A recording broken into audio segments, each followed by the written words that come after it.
installment of the Blengineers. This will be the first episode in a series concerning polymer chemistry. So, if you like proteins, DNA, and large macromolecules, you're in the right place. Listen closely. So, what is a polymer? Well, as you've probably heard from previous classes or previous studies, a polymer is a chemical substance made up of many repeat units called monomers. And so we actually encounter polymers very often in our daily lives, whether they're in their natural or synthetic form. In the natural form, we can find polymers in something called amber, which is a fossilized tree resin. Think of Jurassic Park and that hard fossilized resin that the insect was trapped in. That's amber. We also can find it in shellac. So girls, we like to go to the salon and get our nails done, and oftentimes they'll put a top coat of shellac on top of our nails, and that gives it that high glossy finish. We can also find polymers in wool, silk, and DNA. DNA is one of the most common biological polymers, and I look forward to discussing this in high detail in a later video. And then also rubber is a common natural polymer. On the synthetic end, we can also find synthetic rubber. We find polyethylene, polyvinyl chloride, nylon, polystyrene. Now, that probably looks familiar to a lot of you if you pick up a plastic water bottle, or if you look at pipes in your house.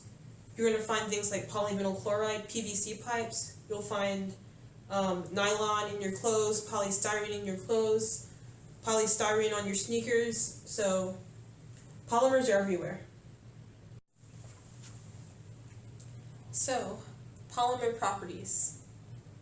Well, when we talk about anything in chemistry, in order to understand what's going on in a reaction, in a physical phenomena, or what we observe, we always want to understand the properties of those compounds and components. It's the same with polymers. So within polymer chemistry, there are four major properties of concern: identity of the repeat unit or monomer, microstructure, chain length, and tacticity. And I'm going to go through each of these one by one. So the repeat unit, as I mentioned previously, in a polymer is called a monomer. And this repeat unit is one of the most fundamental things that we can understand about the polymer, because based on that repeat unit, the polymer is going to have a bulk property.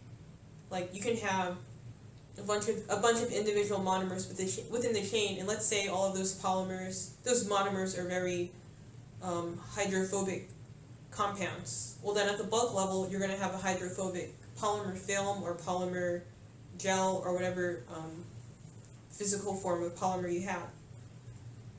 And so, for example, we can have a polymer that is either a homopolymer or a copolymer. A homopolymer, as you may have guessed, contains a single repeat unit, a single identity of repeat unit. So take polystyrene, for example. Polystyrene is composed of many monomers of styrene only. You will not find any nylon, you will not find any, you're not going to find any other kind of monomer besides styrene in polystyrene. On the other hand, if you have a copolymer, you have a variety of repeat units. And a primary example of this is something called polyethylene vinyl acetate. So in this compound, we don't just have one kind of repeat unit, we have two. We have an ethylene monomer and a vinyl acetate monomer. And so as you can imagine, the properties of this polymer are going to be a lot different from polystyrene, simply because they are made up of different repeat units.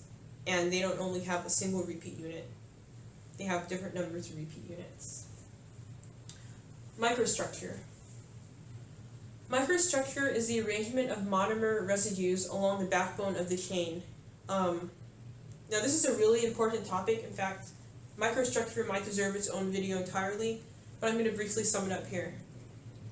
So, for the most part, the polymers that are currently being studied in science are covalently linked compounds, not ionically linked, covalently linked. And so, when we think about how these monomers are arranged covalently along the backbone of the chain, we realize certain things become important. And that goes back to step one, the identity of the repeat unit. So how are those repeat units, how closely, how much affinity do they have for one another? How much affinity do they have for the solvent if they're in solution? Things like that all fall within the realm of polymer microstructure. And like I said, this is a big topic, so I may devote an entire video to this one. Next we have chain length, or the degree of polymerization. So polymers are really long chains of molecules, right? It's not just like a water molecule where we have like approximately 18 grams per mole, or carbon dioxide where we have like 26 grams per mole. Polymers are in the orders of 30,000 to hundreds of thousands grams per mole in molecular weight. This is because of something called the degree of polymerization, which is linked to the chain length. Depending on how polymerized your polymer is, how many monomer units you have within a given chain, that's going to affect a lot of your properties when it comes to boiling point, melting point. As you increase your degree of polymerization, those properties tend to increase. Viscosity also tends to increase when you increase your degree of polymerization. If you think of it this way, if you have a really long chain of polymer and you're trying to get it to flow, it's essentially tripping over itself in a sense, and so it's like trying to walk, but it trips. And so that's why viscosity increases, as an analogy. Tacticity. Tacticity is the relative stereochemistry of neighboring chiral centers within a macromolecule. Okay. That might have been a mouthful, so I'm going to repeat it, and this time very slowly. Tacticity is the relative stereochemistry of neighboring chiral centers within a macromolecule. So if you remember back to organic chemistry, a chiral center is the carbon atom within the compound that has at least 3 different constituents in addition to hydrogen. And so when we're working with anything, we live in a 3-dimensional world, and so this is where tacticity comes into play. You can have those chiral centers within your polymer, as they're in a chain, in a series, they can all be facing the same way, they can be facing opposite directions, or they can alternate. And so that falls into the definitions of isotactic, where all the monomers are within the same plane of the molecule, or syneotactic, where one may alternate going to the front, one may go to the back, one may go left, one may go right, but it alternates, so left, right, or back, front, back, front. Or we can have something called atactic, where there is no pattern, and it's just a random orientation of chiral centers within the macromolecule. And so whether we have an atactic polymer, a syneotactic polymer, or an isotactic polymer, all of that is going to affect how our polymer reacts or interacts with other molecules, with the air, with water. It's going to affect our polymer chemistry entirely. Alright, well here is the last section of this intro to polymer chemistry video, and it is polymer chain structure. So we've talked about a lot of different things. We've talked about what a polymer is, what are the polymer physical properties.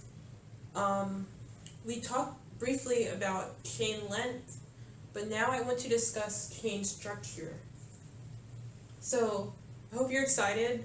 Instead of there being lots of words and definitions, I actually have pictures. And here we go. So a linear polymer chain, as you can imagine, is a chain that is just a straight chain of the repeat units with nothing funky going on. So by nothing funky, I mean there's no branches and there's no crosslinks. And you can see the distinction between these two, which are branched and networked polymers. So a branched polymer means that essentially that polymer is not only moving in a linear fashion, but we have branch points where we have the repeat units doing their own thing, going off at an angle, and just branching off from the main chain. I mean, we've seen these in organic chemistry where we'll have a chain of like,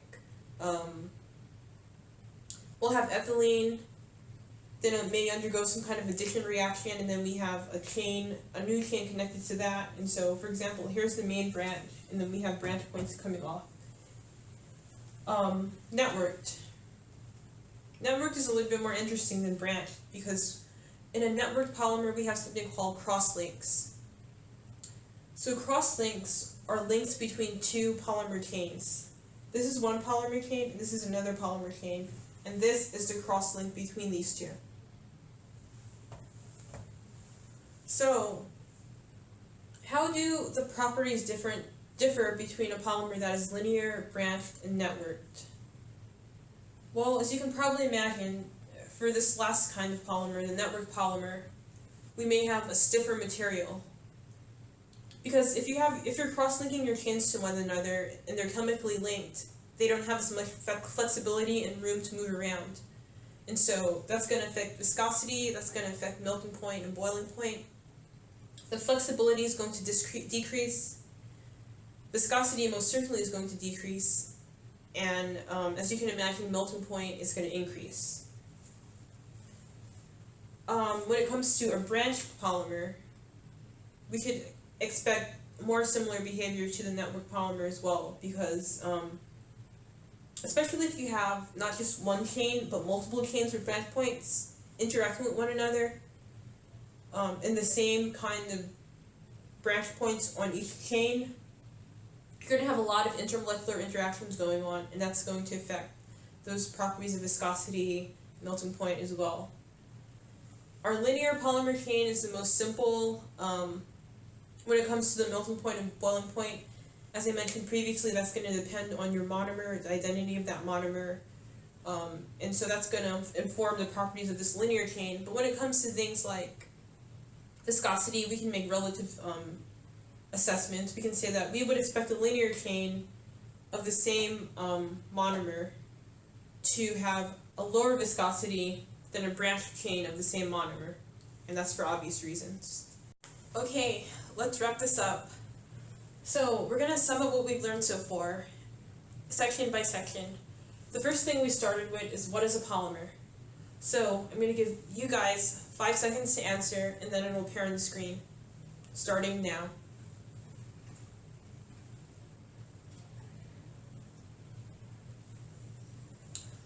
Okay, a polymer is a chemical substance made up of covalently linked repeat units called monomers.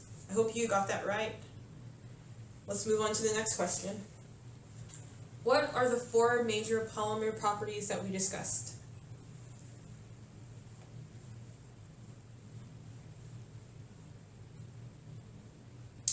Okay, so if you remember, it's identity of monomer, it's chain length, microstructure, and tacticity. And if you want definitions, just rewind back. And finally, what are the types of polymer chain structures?